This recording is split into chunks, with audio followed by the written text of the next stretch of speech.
Ken Jennings has wasted little time getting reacclimated to the Jeopardy podium. The host, who returned Monday to replace Mayim Bialik, got snippy with the returning champion. Heading into the week, champ Elena Del Toro was back to defend her surprise victory. But Elliot Kim, a television editor from Los Angeles, California, gave her a literal run for her money. Maybe being so far behind for so much of the game got to Elena, as when she made a simple mathematical mistake, Ken, 49, took the chance to sarcastically snap at her. Under the category No Cap in Double Jeopardy, the top line, for $100 clue was, "There's no upper age limit for U.S. President, someone once said at this age that Joe Biden blew past in 2012. The year 2012, more than a decade ago, was the key to the question. President Biden right now is 80 years old, so the correct response, when considering 2012, would be 70. However, Elena guessed, what is 80? No, I'm sorry, Ken snarkily shot back with a smirk.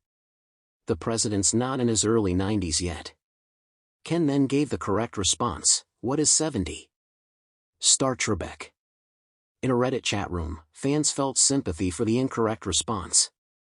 I think Elena momentarily forgot the in 2012 part of the clue. One person commented. But Ken's snarky response made me chuckle. Another defended, being in the top box, anyone's first response when they see age limit plus Biden will be 80. I had to rewind to see the writers had snuck that 2012 in there. I love that. Felt very Trebekish, in a genuine way. Chiding contestants for making mistakes without being cruel is a tough balance to strike, and Ken's finding it, one said referring to late host Alex Trebek. In the end, it didn't matter, as Elliot entered Final Jeopardy! With an insurmountable lead of $27,200. Second place Sarah Daly had $4,000 while champ Elena was doomed with just $3,200. No one had the correct answer for Final Jeopardy! And Elliot ended up taking the crown with a total of $24,000. Welcome back. Meanwhile, fans were happy to find Ken back as host, replacing Mayim for the end of the current season. Finally, we can watch again, one person remarked. I know the host shouldn't matter so much, but Mayim really does make the show unwatchable. Another added, I don't dislike Mayim, but I enjoy watching so much more with Ken hosting. He's just objectively better at it in every aspect. While a third bashed, she is getting on my nerves more and more. She's probably talented for certain things, but definitely she is awful as host of Jeopardy with all her mimics, wiggles and bad timing. No improvement, she is a lost cause. The Writers Guild of America, WGA, announced on May 1st that it was going on strike after weeks of talks with Netflix, Amazon, Sony, Jeopardy's parent company, and more fell through. Picket lines assembled the following day as writers protested over their contracts and pay. Mayim bowed out of hosting the last week of Jeopardy's current season in a show of solidarity, which Jeopardy's decade-long writers thanked her for on Twitter. Writer Mark Gaberman wrote, Mayim, this means more to us than we could ever say. Thank you so much. #WGA Strong.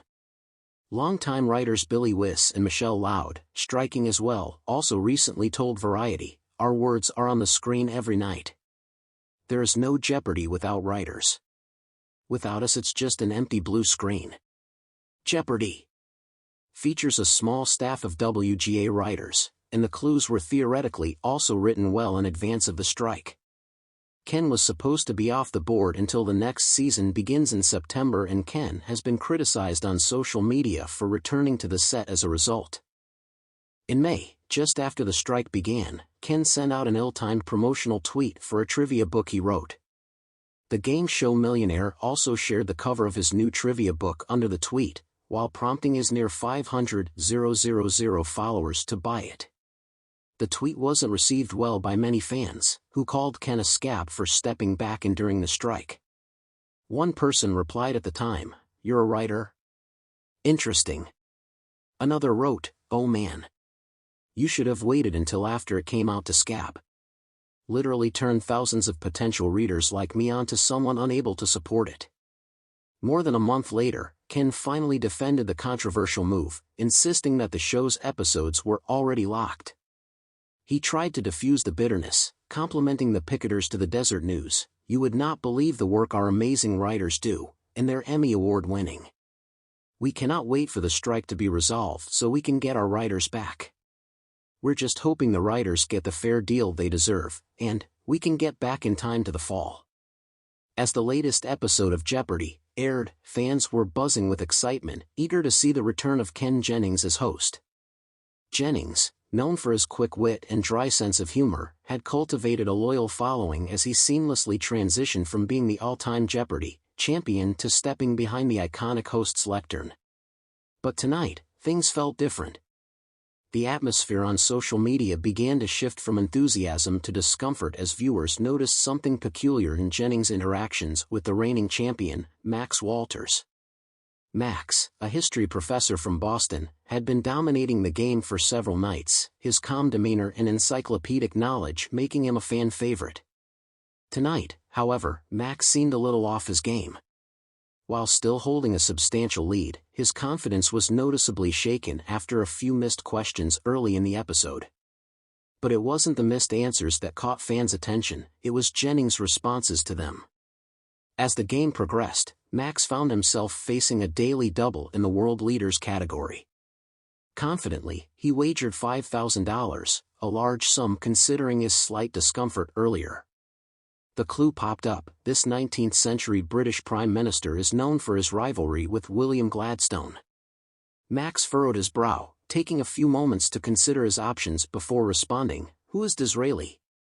Jennings paused for a moment, his eyes twinkling mischievously as he said, "Oh, close, but no cigar, Max. The correct answer is Benjamin Disraeli. You've got to be specific here." The quip about cigars wasn't lost on the audience, and while some chuckled, others felt a bit uneasy. A quick scroll through Twitter revealed a growing number of fans accusing Jennings of being snarky and condescending toward Max. Comments like, "Ken's being too harsh on Max tonight," and "I miss the old Ken who wasn't trying so hard to be witty" began flooding the timeline. It wasn't just the one incident that seemed to irk fans, either. Later in the game, Max faced another question in the famous battles category. This decisive 1066 battle ended with the death of King Harold II. Max, again deep in thought, confidently responded, "What is the Battle of Hastings?" But once more, Jennings took a moment before answering, a slight smirk playing on his lips. "Well, you got that one. Took you long enough, though." While the comment was delivered with a light-hearted tone, the cumulative effect of Jennings' remarks was beginning to weigh on the audience, and Max, too, seemed to grow more self-conscious as the game progressed. The reigning champion.